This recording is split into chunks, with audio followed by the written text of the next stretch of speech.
Bismillahirrahmanirrahim. Assalamualaikum warahmatullahi wabarakatuh. Kita sekarang akan membahas bagaimana melakukan regresi berganda ketika salah satu variabel X kita adalah variabel dummy atau dikenal dengan dummy variable. Kita lihat dulu variabel Y kita.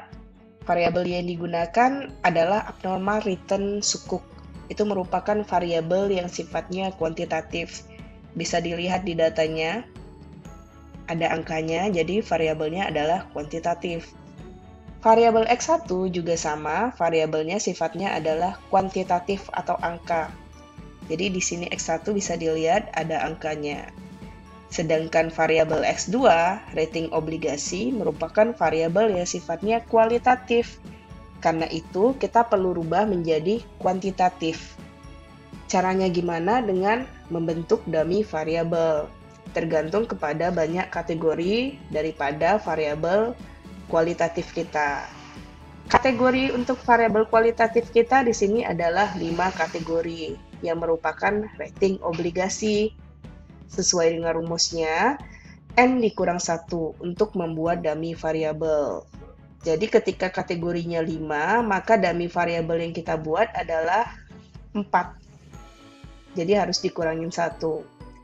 Kode 1 dan 0 menunjukkan included sama excluded-nya. Jadi D1 merupakan kode ketika rating obligasi adalah AAA. Yang rating obligasinya AAA dikasih kode 1.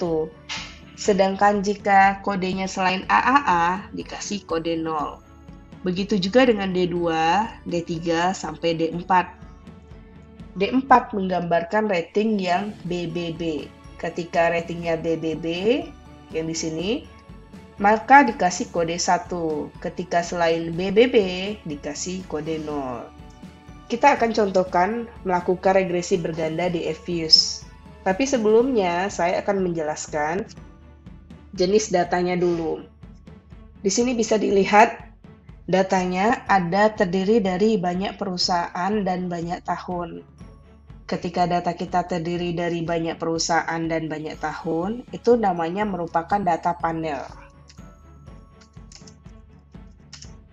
Ketika datanya data panel, analisis regresi yang harus dilakukan harus memenuhi 3 model sebenarnya. Jadi harus melalui pengujian common effect, harus melalui pengujian fixed effect, dan harus melalui pengujian random effect. Yang semuanya bakal kita pelajari pada pertemuan berikutnya. Nah, karena kebetulan di sini variabel dummy kita atau variabel X kita ada yang variabel yang dummy, karena itu kita memperlakukan data panel kita sama seperti data cross-section biasa. Jadi kita akan melakukan regresi di dalam Fuse tanpa memperbandingkan atau memperhitungkan antara 3 model di dalam data panel. Intinya kita akan menganggap data panel kita adalah data cross-section karena kita menggunakan variabel dummy. Ingat ketika salah satu variabel X-nya ada variabel dummy, itu kita tidak bisa menggunakan uji 3 model di dalam data panel karena tidak akan keluar hasil fixed effect-nya. Karena itu kita akan perlakukan dia seperti data cross-section biasa. Coba masuk ke Fuse-nya, kita praktekkan. Untuk membuka data caranya sama seperti sebelumnya, file, open, foreign data as a Word file, cari filenya di mana.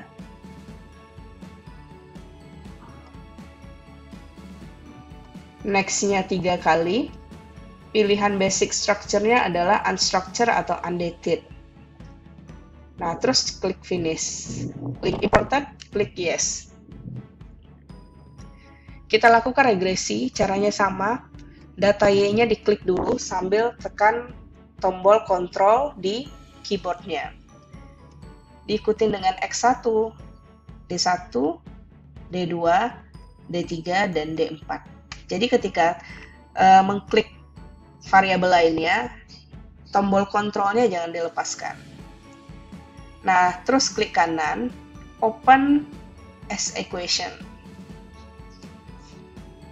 Sekarang kita akan pindahin C-nya yang merupakan simbol dari konstanta di samping dengan variabel Y. Jadi data Y, spasi C, spasi data X1, spasi D1, spasi D2, dan selanjutnya. Nah, terus tinggal klik OK saja. Ini merupakan hasil estimasi daripada regresi berganda. Nah, regresi ini bisa diterima ketika sudah memenuhi asumsi klasik. Ada 4 asumsi klasik yang kita mulai dari uji multikolinearitas. Kita langsung saja klik view di sini untuk uji asumsi multikolinearitas, koefisien diagnostik, variance inflation factor. Untuk uji multikolinearitas dibaca dari nilai center VIF. Ketentuannya kalau lebih kecil dari 10, seluruh nilai ini, artinya tidak ada variabel X atau variabel independen yang saling berkorelasi. Karena itu, seluruh variabel X di sini sudah memenuhi asumsi multikolinearitas. Selanjutnya, apa yang kita lakukan? Kita uji asumsi klasik yang selanjutnya. Kita coba normalitas ya, caranya view, residual diagnostic, histogram normality test. Dilihat berdasarkan nilai probability Jarky-Bera. Nilainya adalah 0,7. Ketentuannya kalau lebih besar dari 0,05 artinya datanya berdistribusi normal.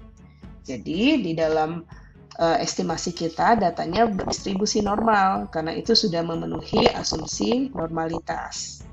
Kita lanjutkan kepada uji autokorelasi. Untuk autokorelasi kita harus balik ke estimasi awal melihat nilai Darwin-Watson. Caranya klik view, estimation output. Jadi ini untuk mengembalikan kepada estimasi awal. Bisa dilihat nilai Darwin-Watson-nya 2,94 dengan nilai observation atau observasi yang diikut sertakan atau jumlah datanya 30 dan jumlah variabel X totalnya jadi ada 5 variabel. X1, D1, D2, D3, dan D4. Jadi ada 5 variabel X. Kita bandingkan dengan Darwin-Watson di dalam tabel, yaitu angka DL sama DU. T adalah di sini kolom T, jumlah datanya 30 dengan variabel X-nya 5, maka nilai DL-nya adalah 1,14 dan DU-nya adalah 1,73. Kita bisa lihat nilai Darwin-Watson kita 2,94, sedangkan nilai Darwin upper atau Darwin atasnya 1,73. Kalau Darwin-Watson kita sudah melebihi nilai Darwin upper, artinya tidak terjadi autokorelasi. Karena itu sudah memenuhi asumsi autokorelasi. Nah, asumsi yang terakhir adalah uji heterokedastisitas. Caranya kita klik view di sini. Koefisien diagnostik, residual diagnostik heterokedasticity test. Nah, pilihannya Glatzer, klik OK. Ini merupakan hasil estimasi daripada uji Glatzer. Heterokedastisitas adalah sebaran data tidak normal. Kita maunya, bukan tidak normal ya, tidak merata. Kita maunya terjadi homokedastisitas atau sebaran datanya sama. Karena itu dilihat dari nilai probabilitas. Coba bandingkan nilai probabilitas setiap variabel, dia harus lebih besar dari 0,05. Ada 2 variabel yaitu X1 dan D4 yang lebih besar dari 0,05. Karena itu tidak di dalam estimasi ini untuk variabel X1 dan D4 tidak memenuhi asumsi heterokedastisitas. Karena itu cara penyelesaiannya adalah kita harus melakukan regresi ulang dengan menghilangkan variabel dengan probabilitas yang terkecil dulu, yaitu D4. D4 kan sangat-sangat kecil nih, jadi kita hilangin D4-nya dulu, kita uji Glatzer-nya. Ketika Glatzer-nya sudah oke, ketika nanti nilainya sudah lebih dari 0,05 semuanya, kalau misalnya masih ada yang lebih kecil dari 0,05, itu baru kita hilangkan satu-satu variabelnya. Jadi nggak seluruh variabel dihilangkan dulu, satu-satu dimulai dari D4 dulu. Karena itu kita bisa close dulu hasil estimasinya. Kita estimasi ulang dengan menghilangkan variabel D4. Klik kanan, open as equation. Nah, C-nya dipindahin di samping data Y. Nah, karena kita ingin menghilangkan D4, maka D4-nya kita hapus di sini dari rumusnya. Jadi rumusnya adalah data Y spasi C spasi data X1 spasi D1 spasi D2 spasi D3. Nah, terus kita tinggal klik OK. Ini merupakan hasil estimasi dengan tidak mengikutkan variabel dummy yang keempat. Modelnya bisa diterima ketika memenuhi uji asumsi klasik. Bisa kita lihat Darwin-Watson-nya masih lebih tinggi dibandingkan nilai Darwin-Watson upper 1,73, berarti sudah lolos uji autokorelasi. Karena yang bermasalah adalah heterokedastisitas, maka kita fokuskan kepada heterokedastisitas dulu. Caranya view, residual diagnostic, heterokedasticity, pilihnya Glatzer. Oke. Nah, bisa dilihat di sini ya. Jadi yang probabilitas yang dilihat dari nilai X1 sampai dengan D3. Tidak ada lagi nilai yang lebih besar daripada yang lebih kecil dari 0,05 atau nilai probabilitas sudah lebih besar dari 0,05. Artinya, seluruh variabel sudah memenuhi asumsi homokedastisitas atau tidak terjadi heterokedastisitas. Sebaran datanya sudah sama. Karena itu, heterokedastisitas sudah lolos, kita pastikan yang lain lagi normalitas. Residual diagnostic normality test. Normality testnya juga sudah memenuhi asumsi normalitas lebih besar dari 0,05. Yang terakhir kita coba multicollinearitasnya, variance inflation factor. Seluruh variabel juga tidak ada yang lebih besar dari 10. Kita kembali kepada estimasi awal. Hasilnya adalah yang kita terima, estimasi yang ini berarti D4-nya harus dihilangkan karena tidak memenuhi asumsi heterokedastisitas. Ketika kita membaca data, bisa kita lihat seluruh variabel dilakukan uji parsial, tidak ada satupun variabel yang signifikan.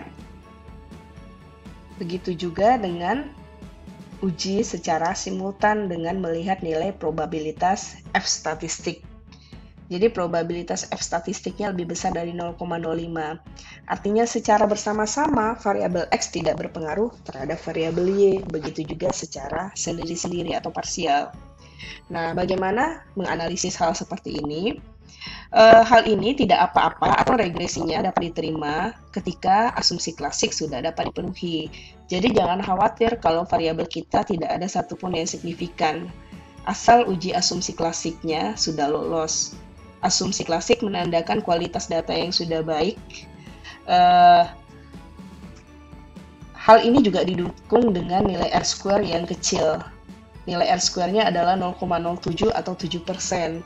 Artinya, hanya 7% kontribusi seluruh variabel X terhadap variabel Y. Makanya wajar variabelnya tidak berpengaruh secara simultan atau parsial. Yang tidak wajar adalah ketika nilai R-square-nya tinggi, misalnya sekitar 60%, tapi tidak ada satupun variabel X yang berpengaruh. Nah, intinya melakukan regresi berganda ketika menggunakan dummy variabel itu sama seperti melakukan regresi berganda seperti biasa, asal sudah memenuhi asumsi klasik. Nah, yang perlu diperhatikan adalah ketika dummy variabelnya terletak di dalam variabel Y nantinya, alat analisisnya agak sedikit berbeda, pilihannya pun agak sedikit berbeda. Itu dinamakan sebagai analisis regresi logit, probit, atau tobit yang bakal kita pelajari di pertemuan selanjutnya. Demikianlah penjelasan untuk saat ini. Saya tutup. Assalamualaikum warahmatullahi wabarakatuh.